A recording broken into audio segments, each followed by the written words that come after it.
Michael Stone, the man who murdered 3 mourners at Milltown Cemetery 7 years ago this week, has told Newsnight that Loyalist prisoners believe the war is over. Martha Carney reports on why the hard men are sounding soft. Every day, women from the Loyalist heartlands of Belfast take a bus on the Shankill Road to the top security Maze prison. I joined them on their journey. For these women, the ceasefire means a chance their husbands and sons, men imprisoned for terrorism, could be released early. Well, I think if peace does hold, we should let them all out, well, after a certain amount of time, and it depends what they've done and all that there, like, but yeah, I think we should let them out. Hopefully he'll be released before his sentence. I mean, he'll be released early, like, because of the peace. They believe politicians should be talking right across the board, even to their arch-enemy, Gerry Adams. If they don't sit round the table and find out all the details and what exactly is going on, Sinn Féin could get what they want in the end. It's up to our politicians to be there and to make sure that they don't get what they want. I was visiting the Maze to speak to the most notorious Loyalist terrorist of all. Through a political party with close links to the UDA, I'd asked to speak to a senior Loyalist prisoner. They put me in touch with Michael Stone.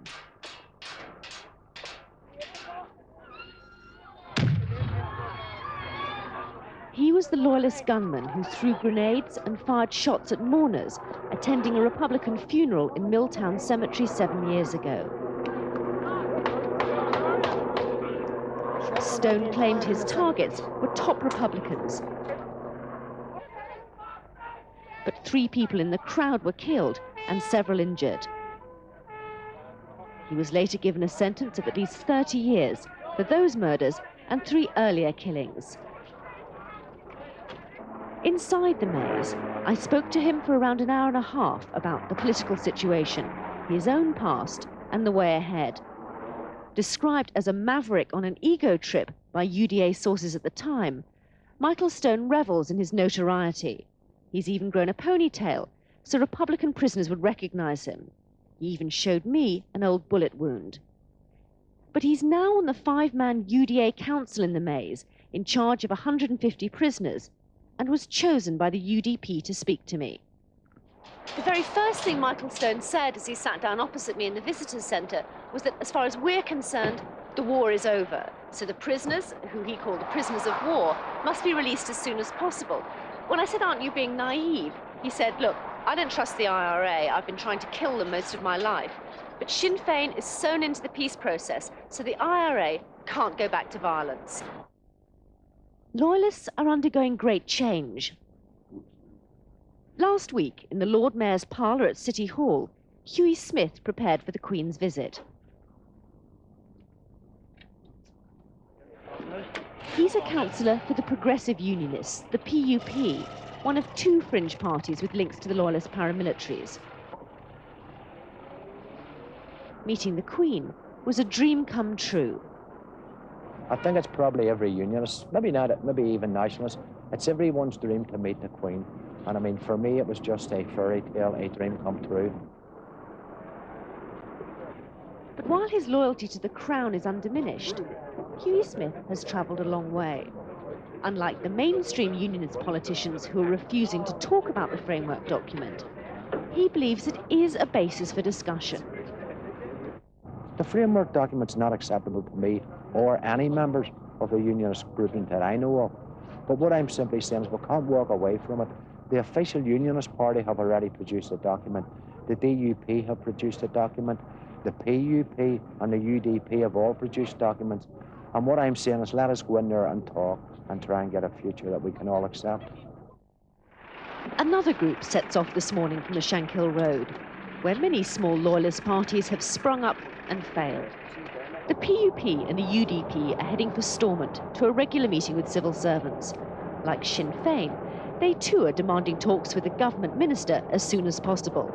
The parties need the political credibility of a seat at the table, as they only have a tiny share of the vote. They believe their new style politics can break the logjam. We believe that unionism as an honourable philosophy can be articulated in a positive and constructive way. And we believe that the mainstream unionist parties over the past 25 years have been becoming increasingly negative. And in fact, they have presided over the marginalisation of unionism. And then it goes through the framework of shame and sham.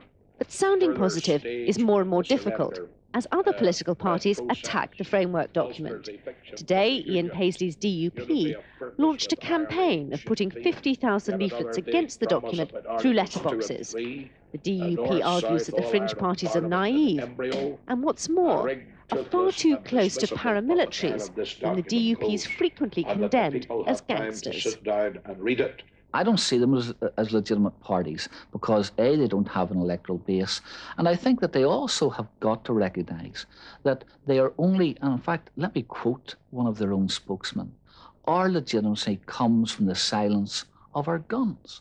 Now, I think that that perhaps says all that needs to be said about the background of these parties.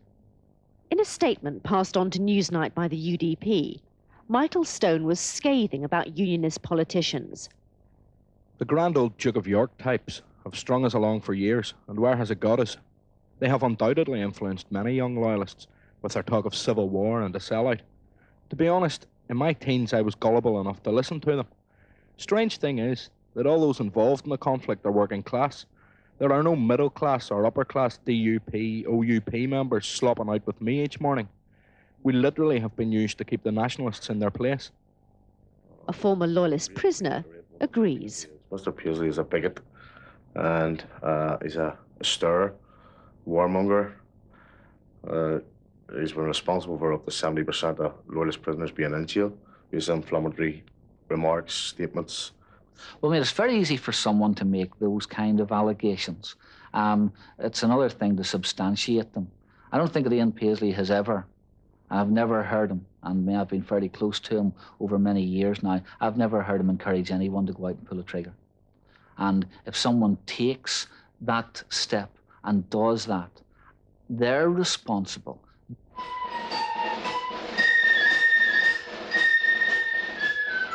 The political battle between the DUP and the fringe parties is for the loyalist working class. The Ballymaccarrick Defenders, Ulster's #1 flute band, practice their marches. But away from the certainties of traditional music, times are changing for the ordinary people of East Belfast. Over the past 10, 12 years, we've gone more for melodic style, military style music, rather than what people class as kick the poke music. But will traditional political loyalties change too? Now, I think personally Ian Paisley has done his bit, and he should move aside and let some of the younger politicians with better ideas that screw up through this come ahead and give their views forward. The small parties that has come through, a lot of these people has actually served time for their country. They know what they're talking about. So sit down, talk it out with the small parties. In the present circumstances of peace and their attempt to project a new style of social unionism, perhaps their prospects look a little brighter with a much more charismatic style of leadership. But still, I think the main difficulties remain that the allegiance, traditional allegiance of the unionist electorate has consistently been to the Ulster Unionist Party and the Democratic Unionist Party. The fringe party's reaction to the framework document is crucial and will in large part be determined by the prisoners in the maze. Today, the UDA's military command visited the jail to discuss their formal response to the document, which is due shortly. When I discussed the political situation with Michael Stone, he freely admitted he was no politician himself, but he had been reading the framework document. He said it was just a vehicle for getting people round the table, a vehicle with green tinges, but the UDA could live with that. What was important was that politicians should start talking to each other. He was very dismissive of the mainstream politicians, people like James Molyneux and Ian Paisley, and he said that he was fed up that Gerry Adams should be allowed to take centre stage all the time. I don't see the document as a so-called slippery slope to United Ireland, not with 1 million unionists vetoing any such proposals in a referendum. Our position in the UK is safe because we, the people of Ulster, are guaranteed our birthright, which is enshrined in this document. Well, everything's there open for discussion, that they get round the table, that they discuss these things. If things don't suit, then they can omit them, and if things do suit, then they can put them on a ballot paper, and as the government says, the safeguards a referendum, that the people decide. Certainly, if you look at the policies that they're espousing at present, support for a role for Dublin in our affairs, support for the release of terrorist prisoners, the complete changes in the police force, and acceptance of the framework document, which is really designed for the destruction of Northern Ireland, I can't see where in the unionist community they're going to get support. There are already signs the fringe parties may be regretting their softer line. Today at Stormont, they talk tough over arms, hinting at dissent among the paramilitaries. I mean, there's still rumblings of discontent. There's no question that. I'm not prepared to get into specifics about it.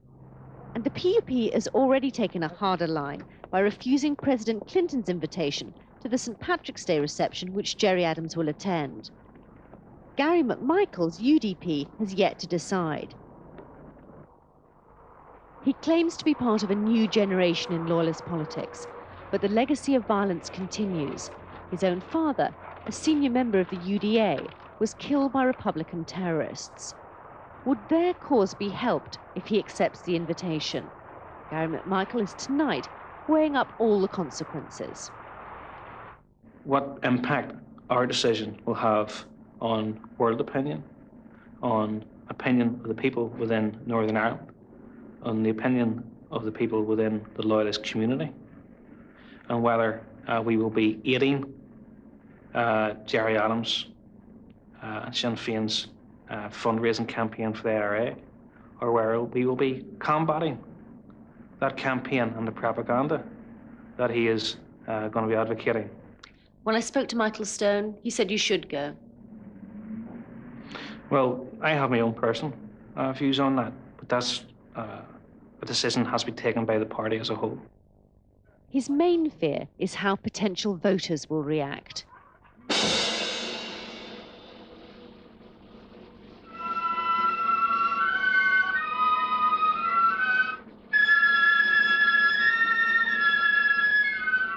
Old loyalties are as strong as ever. The question for the fringe parties is how far will a new mood of peace allow them to go? Or will they, in the end, just fall into line behind traditional unionists?